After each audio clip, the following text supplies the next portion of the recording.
Mesdames et messieurs, bienvenue dans Viva Info en version française. Nous sommes le dimanche 9 novembre 2025. Bonsoir à tous.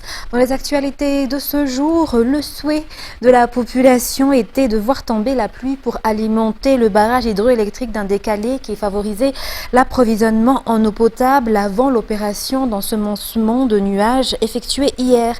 Mais au lieu de cela, c'est une tempête de grêle accompagnée de vents violents qui s'est abattue, provoquant de graves dégâts. On avait demandé de la pluie, mais c'est la grêle et la tempête qui sont venues, ironisant. Reportage.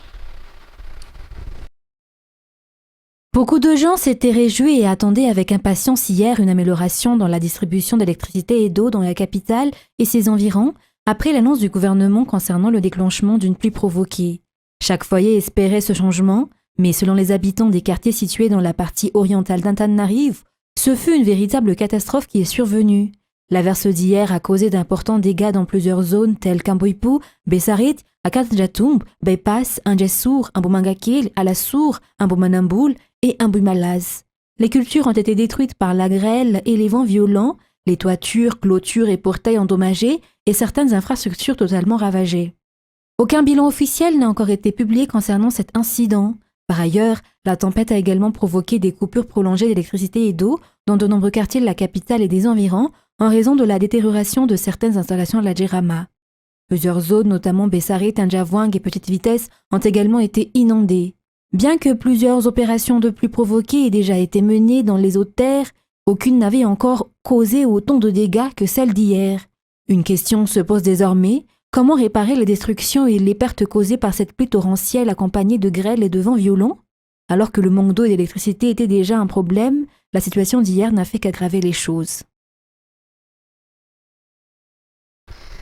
Et puisqu'on parle de solutions aux coupures d'électricité, le gouvernement actuel ne dispose toujours pas de solutions claires pour résoudre les problèmes liés à l'approvisionnement en électricité et en eau. Des difficultés qui semblent d'ailleurs s'aggraver d'après les informations qu'il communique. Les autorités ne font que reprendre les mêmes solutions déjà annoncées par le président Andry Rajoelina lorsqu'elle s'adressait à la presse ou à la population. Reportage. Au vu de la situation actuelle, on constate qu'il n'y a pratiquement eu aucun changement jusqu'ici. Ce sont toujours les mêmes solutions proposées par le président Andry Rajoelina qui sont évoquées pour tenter de résoudre les problèmes d'électricité et d'eau dans le pays. Le président avait en effet déclaré qu'il s'efforcerait de mettre en place les infrastructures nécessaires pour pallier ces difficultés, notamment à travers l'installation de parcs solaires dans plusieurs régions et aux alentours d'Antananarivo. Il avait également annoncé des études techniques concernant l'approvisionnement en eau potable dans la capitale, précisant que les anciennes canalisations seraient remplacées et que les stations de production d'eau seraient agrandies. En résumé, ces mêmes projets continuent d'être mis en avant aujourd'hui, mais sans véritable concrétisation, ce qui amène une grande partie de la population à douter de la possibilité d'un réel changement. Parlant météo à présent, une alerte rouge a été émise pour Itampul et le Cap Vuimen en raison de la forte intensité des vents selon le service météorologique. De violentes rafales sont attendues le long des côtes sud-ouest et sud de l'île entre Itampul et le Cap Vuimen jusqu'à demain. Cette situation pourrait entraîner des perturbations des activités maritimes et peut entraîner des risques de naufrage d'après les précisions, toujours selon le service météorologique. Dans l'information économique de ce soir, la Banque mondiale reste disposée à soutenir la relance de Madagascar Airlines. Actuellement, la compagnie aérienne n'a pas encore rempli 20% des conditions exigées par cet institut financier. Une fois ces conditions entièrement remplies, la Banque mondiale accordera un financement d'un montant de 40 millions de dollars. Vanessa Namirai nous en dit plus. Madagascar Airlines est actuellement en phase d'achèvement des conditions requises par la Banque mondiale afin de pouvoir bénéficier de son financement. Il ne reste que 20% de ces conditions à remplir, un processus qui devrait être finalisé d'ici la fin de ce mois de novembre. Ce n'est qu'après que la compagnie pourra obtenir le financement de 40 millions de dollars. Avant cela, la Banque mondiale avait déjà octroyé un financement de 25 millions de dollars dans le cadre du projet Pôle intégré de croissance ou PIC. Actuellement engagé dans une amélioration globale de ses performances, Madagascar Airlines affiche également des résultats positifs grâce aux efforts fournis jusqu'ici, selon les explications. Page sociale, partant vers la région Vaknakarach, la commune rurale de Vassine, dans le district de Mandoutou, est actuellement classée zone rouge en matière d'insécurité, notamment à cause des vols de bœufs et des attaques perpétrées par des Daalou. Afin de réduire ce phénomène, les autorités locales ont tenu une rencontre directe avec la population vendredi dernier. Les échanges ont été ouverts et francs, permettant aux habitants d'exprimer librement leurs préoccupations. Reportage de notre correspondant à Antsirabe, Jamson Randian Armanan. La commune rurale de Vassine, située dans le district de Mandoutou, région Vaknakarach, est redevenue une zone rouge en matière d'insécurité. Les bandits armés multiplient les vols de zébus, les attaques de domicile et divers actes de pillage. Face à cette situation, les autorités locales, menées par le député de la circonscription, le chef de district, ainsi que les forces de l'ordre, se sont rendues sur place vendredi dernier pour une rencontre avec la population de tous les Fukuntans de la commune afin de trouver ensemble des solutions contre l'insécurité. Les échanges ont été ouverts et la population a pu exposer ses revendications et inquiétudes aux responsables. Il est ressorti de cette rencontre que les conflits fonciers figurent parmi les principales causes des affrontements et des vols de bœufs récurrents. Un différend foncier a d'ailleurs été résolu sur place au cours de la réunion. Tous les participants ont convenu que le dialogue entre les habitants est la meilleure voie pour prévenir les conflits, souvent à l'origine de l'insécurité dans la commune rurale de Vassine. Les autorités ont par ailleurs sensibilisé la population à alerter rapidement les forces de l'ordre en cas d'incident ou signe d'insécurité afin de permettre une intervention immédiate. Toujours autour des actualités de faits divers, 4 hommes connus pour leur antécédent de vol de moto ont été arrêtés à Intala. L'enquête a débuté à la suite d'un vol d'une moto survenu le 25 octobre dernier, ce qui a permis d'interpeller 2 des malfaiteurs. Le 2 novembre 2025, la police a ensuite arrêté à Ansunasun 2 autres complices impliqués en tant que voleurs et receleurs de motos volées. Tous ont reconnu les faits et ont été immédiatement conduits au commissariat pour les besoins de l'enquête.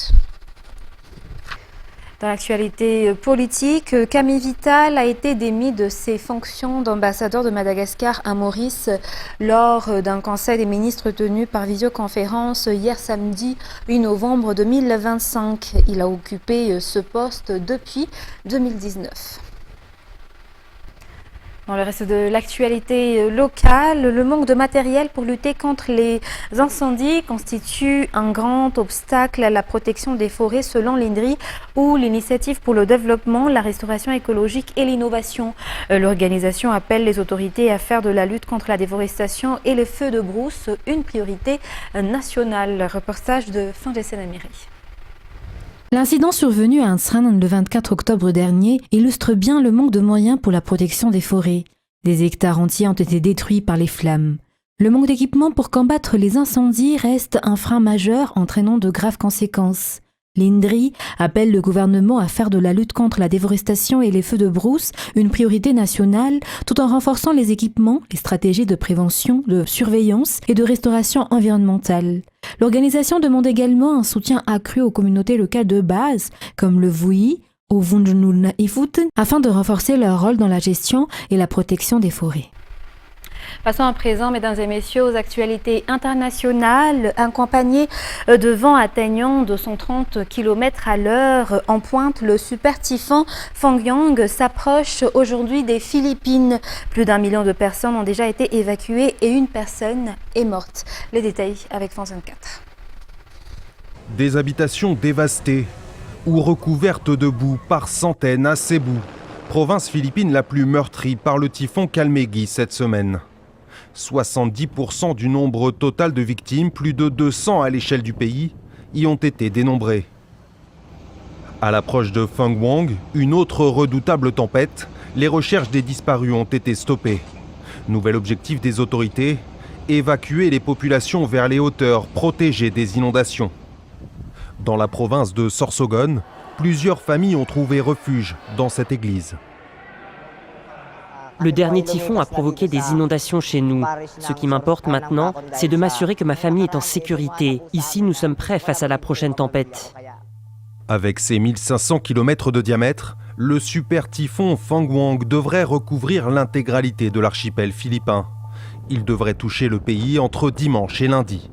Les météorologues annoncent des vents puissants et surtout des pluies intenses de 200 mm ou plus par endroit. De quoi provoquer d'importantes inondations.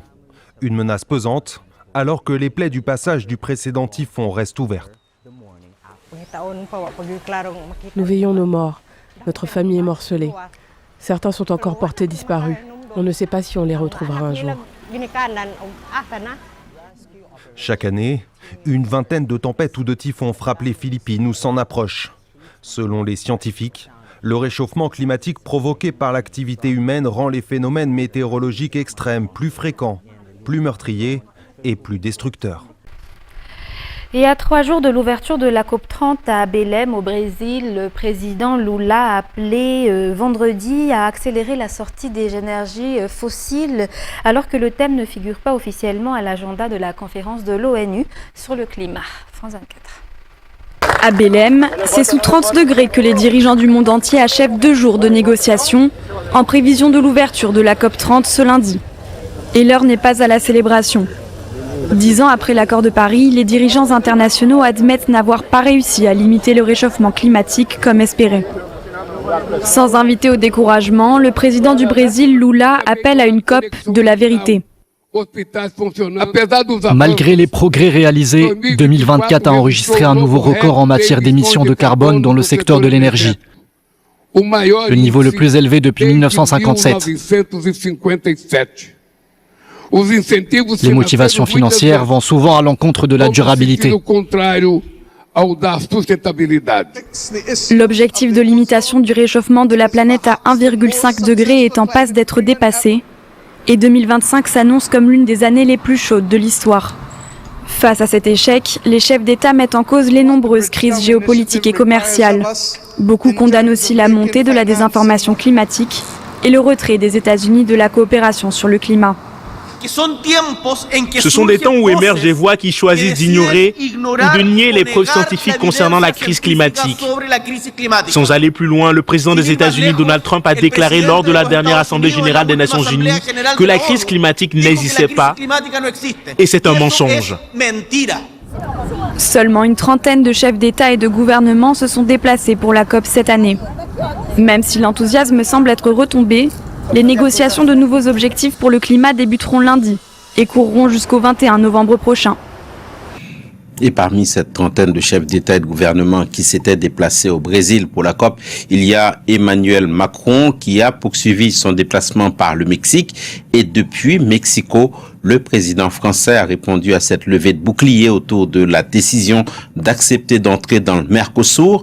Il y a 2 jours, il s'était dit plutôt positif sur l'acceptation de cet accord, des mots qui ont déclenché un tollé.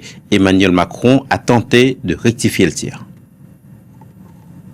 Il y a des avancées, ce qui me rend positif, mais je reste vigilant parce que je n'ai pas la visibilité sur le tout. Et donc la France continue d'attendre des réponses claires. Et comme je le fais depuis le premier jour avec responsabilité et loin de tous les discours démagogiques, je défends les intérêts de nos producteurs, industriels comme agriculteurs. Je défends aussi l'intérêt de nos consommateurs. Et pour terminer cette page internationale, le nouveau président bolivien Rodrigo Paz a prêté serment vendredi dernier, promettant que plus jamais la Bolivie ne serait isolée du monde. Dans la soirée, il a affirmé rétablir les relations diplomatiques avec les États-Unis rompues depuis 2008, aux côtés du secrétaire d'État adjoint américain. Les détails toujours avec France 24. Tout juste investi président, Rodrigo Paz promet d'écrire une nouvelle page de l'histoire de la Bolivie. Après 20 ans de pouvoir socialiste, ce démocrate chrétien veut libéraliser l'économie du pays et annonce une plus grande coopération internationale. Voici la nouvelle Bolivie qui s'ouvre au monde. Plus jamais la Bolivie ne sera isolée, soumise à des idéologies défaillantes et encore moins une Bolivie tournant le dos au monde. La Paz va rétablir ses relations diplomatiques avec les États-Unis. Des liens rompus depuis 2009, quand l'ancien président Evo Morales avait expulsé l'ambassadeur de Washington en l'accusant de soutenir un complot de l'opposition de droite visant à le renverser. Au-delà de la politique étrangère, le président nouvellement investi a un défi de taille à relever. La Bolivie traverse sa pire crise économique depuis 40 ans. L'inflation dépasse les 20%. Les prix des denrées alimentaires sont au plus haut et les files d'attente pour le carburant sont interminables. Pour le nouvel homme fort du pays, les politiques socialistes de ses prédécesseurs sont en échec, malgré une réduction spectaculaire des inégalités. Nous proclamons également le capitalisme pour tous, le capitalisme pour produire, le capitalisme pour avoir des ressources, un peu d'argent, avoir droit à des crédits abordables, pour pouvoir aller de l'avant et pas seulement au profit de quelques privilégiés. La cérémonie d'investiture a réuni des délégations de plus de 70 pays, dont les présidents de plusieurs voisins d'Amérique du Sud, notamment l'Argentine, le Chili et l'Équateur. Mesdames et messieurs, c'est la fin de ce journal. Nous vous remercions de votre fidélité. Très bonne suite de programme et très bonne soirée sur Viva. Au revoir.